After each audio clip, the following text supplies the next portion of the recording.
First name is Andrew. Last name Gilcrease. It's Gilchrease. So just walk us through what happened. Okay, so we received a call about a child being locked in the vehicle. Fortunately, I was in the area already, so I was able to respond pretty quickly, and I arrived, gathered as many details as I could. I had another officer, Officer Cosby, come assist me on scene, and we were able to make the decision to go ahead and break the window and get the child out. It was a fairly hot day, so we wanted to act quickly. You know, we cover these stories every year. Have you guys seen, in regards to maybe this year, rise or decline in hot car deaths when it comes to children? And why are we, you know, sadly we cover them far too often?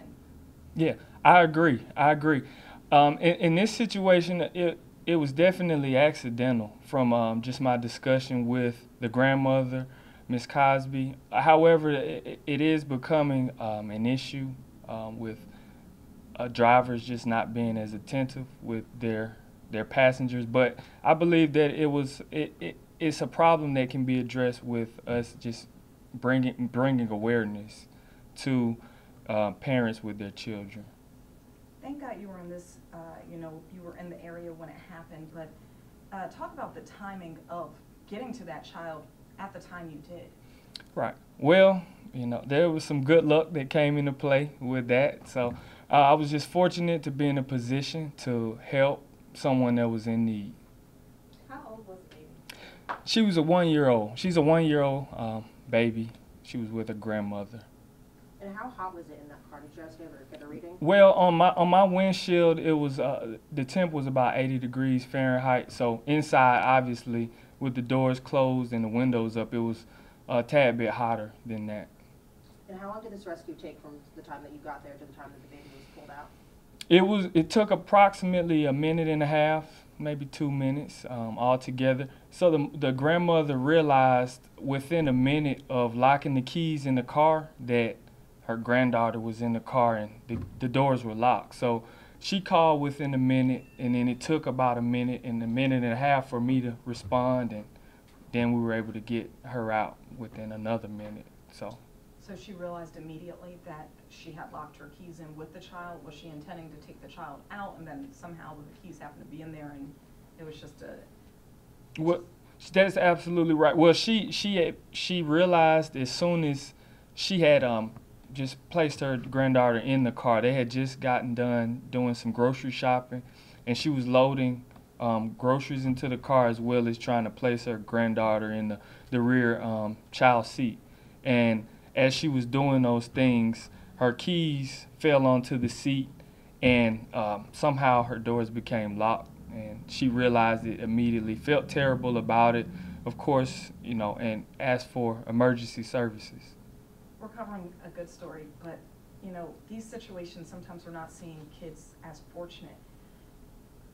Can you speak about the examples, though, and how dangerous a situation like this could have been? Well, absolutely, especially in the hotter months. You have children that could potentially be at risk of incidents like these. We were all fortunate in this situation for quick responses and for attentive parties to all be working together. It's always going to be an issue, but we want to make sure that, like I said earlier, that there's an awareness brought to these types of situations to reduce or minimize children that are at risk during, you know, these months or any month, or so that they are not being locked into a vehicle. What time did this occur? This was around 1 p.m. At the height of the hot day. That's right, right when we're getting to our peak temperature, so yeah, it was pretty hot. The baby was in the car probably less than 5 minutes, right? Absolutely, absolutely. Less than 5 minutes. She didn't appear to be too panicked. You know, I was communicating with her as much as I could through the window, and she was calm. She's the rock star in all of this. She was calm. She didn't panic. She didn't cry. She waved to me through the window, and immediately once she was able to get into her grandmother's arms, she was all well. So that made me feel a lot better as well. Me and Officer Cosby, that made us feel really good about everything. And she was okay, like medically, like she didn't have any signs of heat exhaustion or anything like that? That's correct. She was fine. Our fire personnel came out and they were able to check her medically, and she was well. Let me just ask you, what was running through your mind? I mean, was your heart racing, just knowing that you have to bust a window or make that split-second decision to rescue this child? Well, you really don't give it too much thought. You're thinking about the welfare of another individual, you know, in this case a child. So you want to act efficiently and effectively, and you really don't think about being afraid or, you know, any of your personal fears. You just think about helping someone out. Have you had to react in a situation like this before, or was this your first time? I'm pretty sure I have, but I can't recollect just off the top of my head. But it's all a part of the job. It's nothing out of the norm or nothing more important than what a lot of officers do day in and day out. So I'm glad that this situation is getting positive attention. But there are officers that go out and they're doing their jobs this way every day. How long have you been on, Andrew? I've been with the department 6 years. Okay. So. Everybody good? Yeah. Thank you for coming, guys.